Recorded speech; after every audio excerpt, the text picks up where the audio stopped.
Hello and welcome. अगला question है हमारे पास, write a short note on nature of marriage after Hindu marriage act.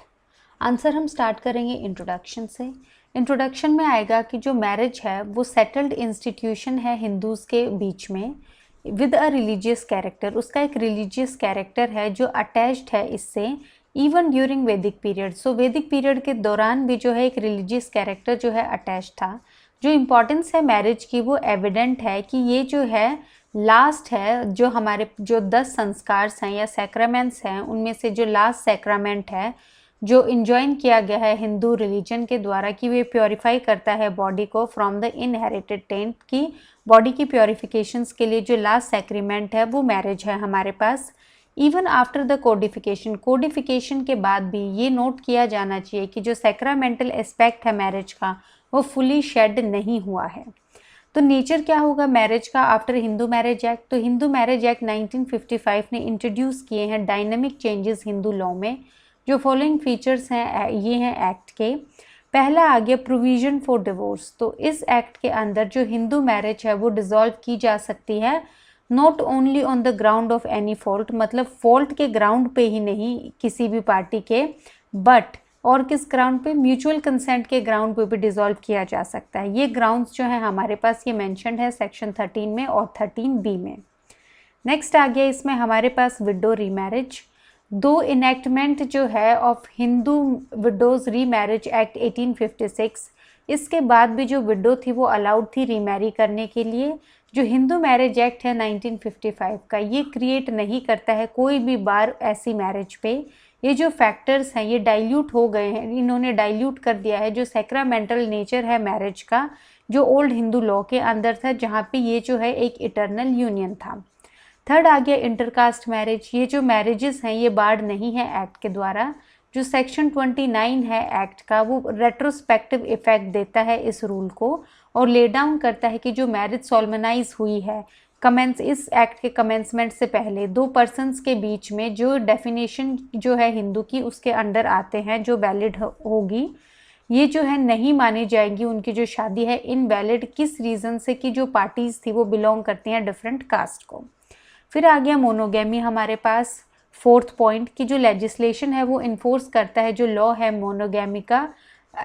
Section जो 17 है हमारे पास एक्ट का, उसके अकॉर्डिंग कोई भी मैरिज जो सोलमनाइज की गई है कमेंसमेंट के बाद एक्ट की वो नल और वॉइड होगी अगर जो डेट है मैरिज की उस दिन कोई भी पार्टी हस्बैंड या वाइफ वो उसका लिविंग होंगे। तो ये आ गया मोनोगेमी हमारे पास। नेक्स्ट आ गया हमारे पास fifth, that is conditions of Hindu marriage. जो सेक्शन 5 और 7 है हमारे पास वो कंसिडरेबली सिंप्लीफाई करता है जो कंडीशंस हैं और जो रिक्वायरमेंट्स है एक वैलिड हिंदू मैरिज की।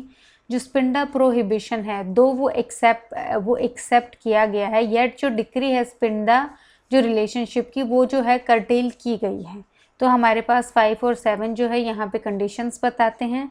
सिक्स्थ आ गया matrimonial relief. Several matrimonial reliefs जो हैं जैसे कि restitution of conjugal rights, judicial separation, nullity of marriage, divorce etcetera, ये प्रोवाइड करे गए हैं एक्ट के अंदर जो एग्जिस्ट नहीं करते थे ओल्ड हिंदू लॉ के अंदर।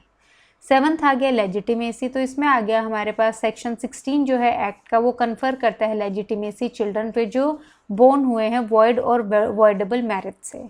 फिर आ गया एट्थ हमारे पास मेंटेनेंस। जो प्रोविजंस हैं एलिमनी के और मेंटेनेंस पेंडेंटे लाइट के वो जो है सेक्शन 24 और 25 के अंदर जो है वो दिए गए हैं।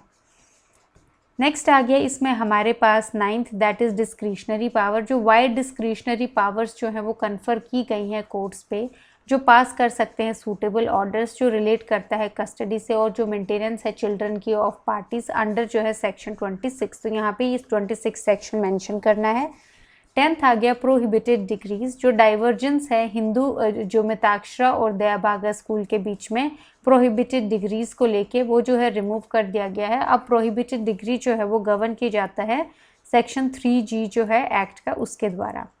11th आ गया abolition of different kind of marriage. तो इस एक्ट के प्रायर जो था डिफरेंट काइंड्स ऑफ मैरिजेस जो थी वो प्रिवलेंट थी। एक्ट ने अबॉलिश कर दी है सारी की सारी फॉर्म ऑफ मैरिजेस। ये रिक्वायर नहीं करता है किसी भी पर्टिकुलर फॉर्म जो है हिंदू मैरिज की।